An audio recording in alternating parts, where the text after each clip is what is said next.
Balanandam YouTube ఛానల్కి స్వాగతం. ఈ వీడియోలో 5వ తరగతి తెలుగు వర్క్బుక్ కొండవాగు సాధన పత్రాలు వివరించడం జరుగుతుంది. This is Suryaprakash and this video is created for teachers and parents as a resource. Please subscribe to Balanandam YouTube channel. సాధన పత్రం 1, చదవడం వ్యక్తపరచడం. కింది కథను చదవండి, ప్రశ్నలకు జవాబులు రాయండి. ఒక కథ ఇవ్వడం జరిగింది. 1వ ప్రశ్న, ఆహారం దొరికినప్పుడు కాకులు ఏం చేసేవి? జవాబు, ఆహారం దొరికినప్పుడు కాకులు కావు కావుమంటూ అన్ని కాకులని పిలిచాయి. 2వ ప్రశ్న, విజయ్ కార్తీకులకు ఉన్న మంచి అలవాటు ఏమిటి? జవాబు, వాళ్ళ దగ్గర ఉన్న తినుబండారాలు అందరితో కలిసి పంచుకొని తినడం. 3, ఈ కథకు పేరు పెట్టండి. జవాబు, మంచి అలవాటు. 4, విజయ్ కార్తీకులకు ఉన్న మంచి అలవాట్ల గురించి చదివారు కదా, మీరు నేర్చుకున్న మంచి అలవాట్లను రాయండి. తర్వాత కింది పేరా చదివి ప్రశ్నలు తయారు చేయండి. 1వ ప్రశ్న, దూరం నుంచి ఇళ్ళన్నీ ఎలా కనిపిస్తున్నాయి? 2, ఆ ఎత్తు నుండి చూస్తే ఆకాశం ఎలా కనిపించింది? 3, పింజమబ్బులు ఎలా విన్యాసాలు చేస్తున్నాయి?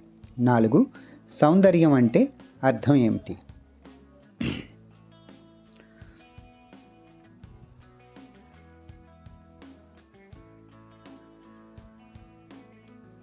తర్వాత సాధన పత్రం 2, చదవడం వ్యక్తపరచడం. కింది పేరాను చదవండి.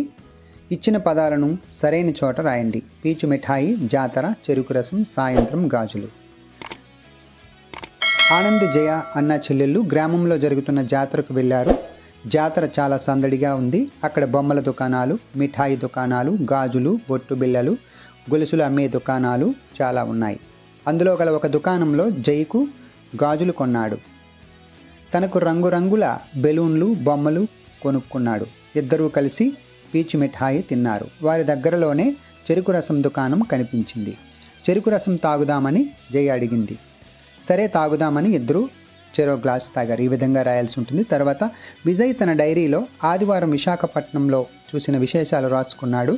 వాక్యాలు తారుమారయ్యాయి. తారుమారైన వాక్యాలను వరుస క్రమంలో పేరాగా రాయండి. జవాబు, నేను ఈరోజు విశాఖపట్నం వెళ్ళాను. ఉదయం బీచ్కు వెళ్ళి సముద్రపు అలలు, చల్లని గాలిని ఆస్వాదించాను. ఆ తర్వాత హార్బర్ వాడరేవుకి వెళ్ళాను. అది చాలా ఆసక్తికరంగా ఉంది.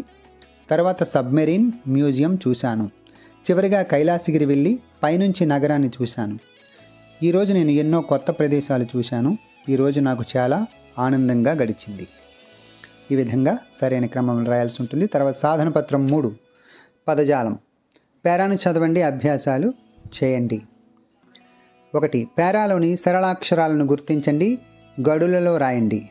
ఆ, ఏ, కా, పా, జ, తర్వాత మా, ద, న, స, వా. పై అక్షరాలతో మొదలయ్యే పదాలు రాయండి. అలసట, కనకం, పదం, జలజ, నలక, వందనం. పై పదాలలో ఏదైనా ఒక పదాన్ని ఉపయోగించి సొంత వాక్యాన్ని రాయండి. కనకం అంటే బంగారం. పేరాలోని గుణింత అక్షరాలను గుర్తించండి, గడులలో రాయండి. చూ, తో, బా, మే.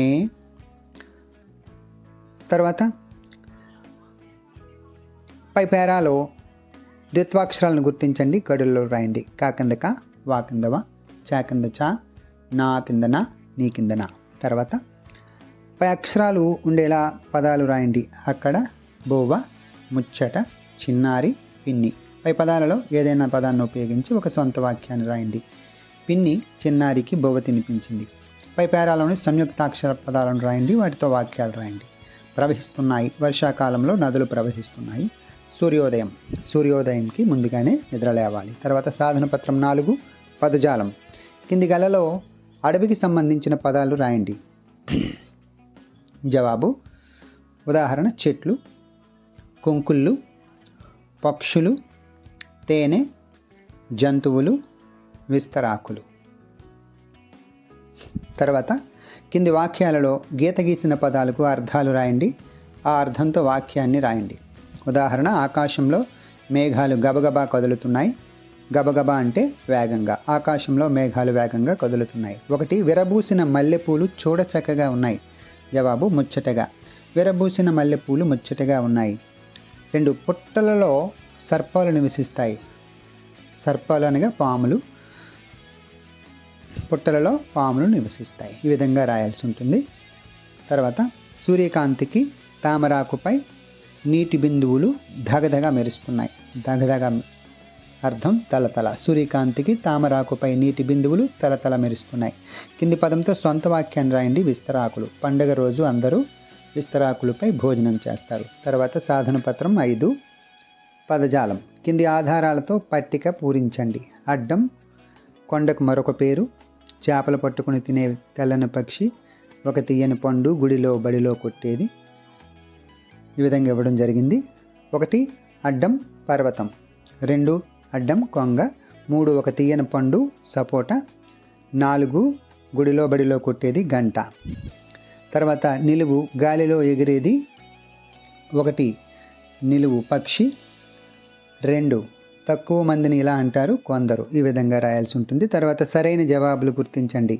1 మనం చెత్తను చెత్తబుట్టలో వేయాలి. ఇది దేనిని సూచిస్తుంది?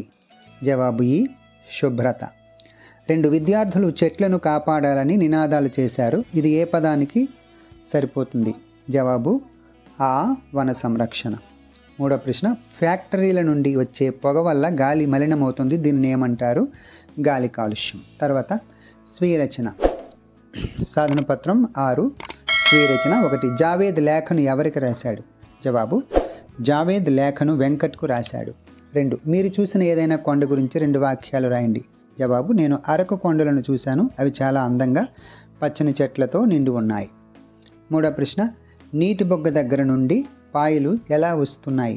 జవాబు నీటి బొగ్గ దగ్గర నుంచి వస్తున్న పాయలలో కొన్ని పారుతున్నాయి, కొన్ని నృత్యం చేస్తున్నాయి, కొన్ని పాము నడకలు నడుస్తున్నాయి, కొన్ని బుసబుస పొంగుతున్నాయి. 4వ ప్రశ్న కొండపై నుండి ఊరిని చూసినప్పుడు మీకు కలిగిన అనుభూతిని రాయండి. జవాబు కొండపై నుంచి ఊరిని చూడగానే నాకు చాలా సంతోషంగా అనిపించింది. ఇల్లు, చెట్లు, పొలాలు ఎంతో అందంగా కనిపించాయి. 5వ ప్రశ్న ఒక గ్రామం ప్రకృతి సమతుల్యంగా ఉండడానికి మనం ఏం చేయాలో మీ మాటల్లో రాయండి. జవాబు గ్రామంలో ఎక్కువ చెట్లు నాటి వాటిని సంరక్షించాలి, నీటిని వృధా చేయకుండా జాగ్రత్తగా వాడుకోవాలి. ఈ విధంగా రాయాల్సి ఉంటుంది. తర్వాత 6వ ప్రశ్న రామం వాళ్ళ ఊరి చుట్టూ ఏమి ఉన్నాయో తెలుసుకున్నాం కదా, మరి మీ ఊరి చుట్టూ ఏమి ఉన్నాయో 5 వాక్యాలు రాయండి. జవాబు మా ఊరి చుట్టూ పచ్చని పొలాలు ఉన్నాయి, మా ఊరి చివర శివాలయం ఉంది, మా ఊరి దగ్గర ఒక చెరువు ఉంది, మా ఊరి చివరలో ఆసుపత్రి ఉంది, మా ఊరికి దూరంగా మా బడి ఉంది. తర్వాత సాధన పత్రం 7 భాషాంశాలు. కింది వాక్యాలలో నామవాచకాన్ని సర్వనామాన్ని గుర్తించండి. వాటి కింద గీత గీయండి. 1 వీరన్న పొలానికి వెళ్ళాడు, అతడు మామిడికాయలు కోశాడు. ఇక్కడ వీరన్న అనేది నామవాచకం, అతడు సర్వనామం.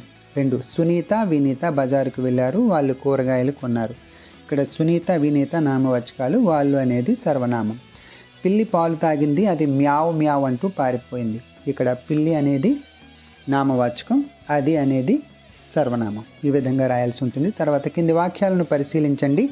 ఖాళీలలో సరైన సర్వనామాన్ని రాయండి. 1 ఆనంద్ చెరువుకు వెళ్ళాడు, డాష్ చేపలు పట్టాడు, అతడు చేపలు పట్టాడు. విశాఖపట్నంలో బీచ్ ఉంది, అది సుందరమైన నగరం. నెమలి అందమైన పక్షి, అది అందమైన ఈకలు, దానికి అందమైన ఈకలు ఉంటాయి. రాజు హోటల్కు వెళ్ళాడు, అతడు పూరీ తిన్నాడు. ఈ విధంగా రాయాలి. తర్వాత కింది ప్రశ్నలకు జవాబులు రాయండి. 1 రాము రోజు బడికి వెళుతున్నాడు. గీత గీసిన పదాన్ని ఏ భాషా భాగానికి చెందినది? రాము అనేది నామవాచకం. 2 ఖాళీలో సరైన సర్వనామాన్ని రాయండి. ఇందు బొప్పాయి తిన్నది, డాష్కు బొప్పాయి అంటే చాలా ఇష్టం, ఆమెకు. తర్వాత కింది వానిలో సర్వనామాన్ని గుర్తించండి. సిరి నేను కలిసి తిరుపతి వెళ్ళాము, నేను. తర్వాత సాధన పత్రం 8 సృజనాత్మకత. ఊహించి రాయండి. మీరైతే ఏం చెప్తారు? నేనే పుస్తకాన్ని అయితే నాకు అట్టవేసి జాగ్రత్తగా ఉంచుకో, రోజు నన్ను చూడు, నాతో మాట్లాడు. ఇప్పుడు పుస్తకాల సంచి గురించి. నేనే పుస్తకాల సంచి అయితే ఏం మాట్లాడతాను? నేను నీ పుస్తకాలను, నోట్బుక్లను భద్రంగా మోస్తాను, నన్ను శుభ్రంగా ఉంచి జాగ్రత్తగా వాడు. తర్వాత పెన్ను. తర్వాతది స్కేల్. నేను గీతలు గీయడానికి ఉపయోగపడతాను, నన్ను వెరగకుండా జాగ్రత్తగా చూసుకోండి. తర్వాత ఏకరూప దుస్తులు, యూనిఫామ్. నేను విద్యార్థులకు చక్కని రూపాన్ని ఇస్తాను, నన్ను ఉతికి ధరించండి. బూట్లు. నేను మీ కాళ్ళను రక్షిస్తాను, నన్ను ప్రతిరోజు శుభ్రం చేయండి.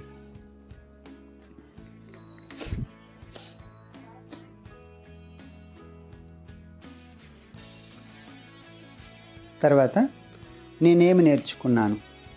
కింది ప్రశ్నలకు జవాబులు రాయండి. కింది వాక్యంలో గీత గీసిన పదానికి అర్థాన్ని రాయండి.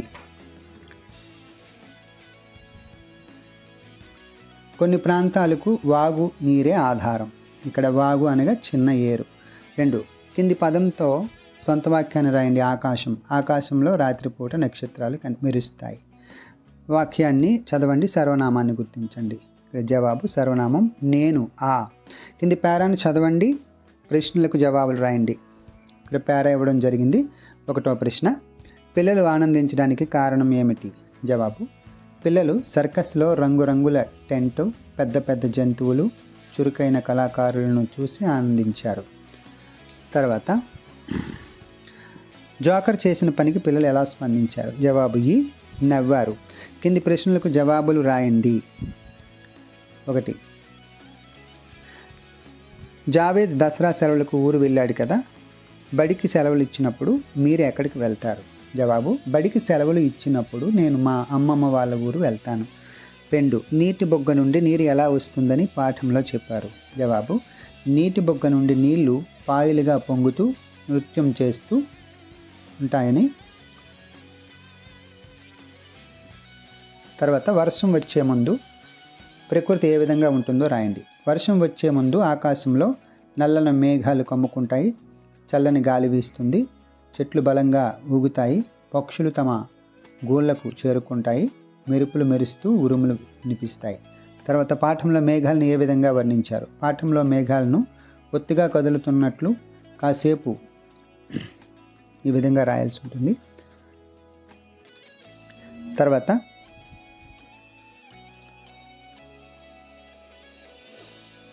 రామం, సూర్య వాగు చూడడానికి వెళ్ళారు కదా, మీరు విహారయాత్రకు వెళ్తే మీ బృందానికి ఏ జాగ్రత్తలు సూచిస్తారు? ఉపాధ్యాయులు పెద్దల మాట తప్పకుండా వినాలి, అందరూ కలిసి ఉండాలి, ఒంటరిగా వెళ్ళకూడదు, నదులు వాగులు దాటేటప్పుడు జాగ్రత్తగా ఉండాలి. ఈ విధంగా రాయాల్సి ఉంటుంది. తర్వాత, నదులు తమ నీటిని తాము త్రాగవు, కానీ అవి పంటలు పండడానికి, మన దాహం తీర్చడానికి నిరంతరం ప్రవహిస్తూనే ఉంటాయి. నదుల యొక్క సహాయ గుణాన్ని అభినందిస్తూ 4 వాక్యాలు రాయండి. జవాబు, నదులు సహాయ గుణం నిజంగా అభినందనీయం. నదులు తమ నీటితో మన దాహాన్ని తీర్చి పంటలను పండిస్తాయి. ఎలాంటి ప్రతిఫలం ఆశించకుండా అందరికీ మేలు చేసే నదులు గొప్పవి. అలాంటి నదులను మనం గౌరవించి పరిశుభ్రంగా కాపాడుకోవాలి. ఈ విధంగా రాయాల్సి ఉంటుంది.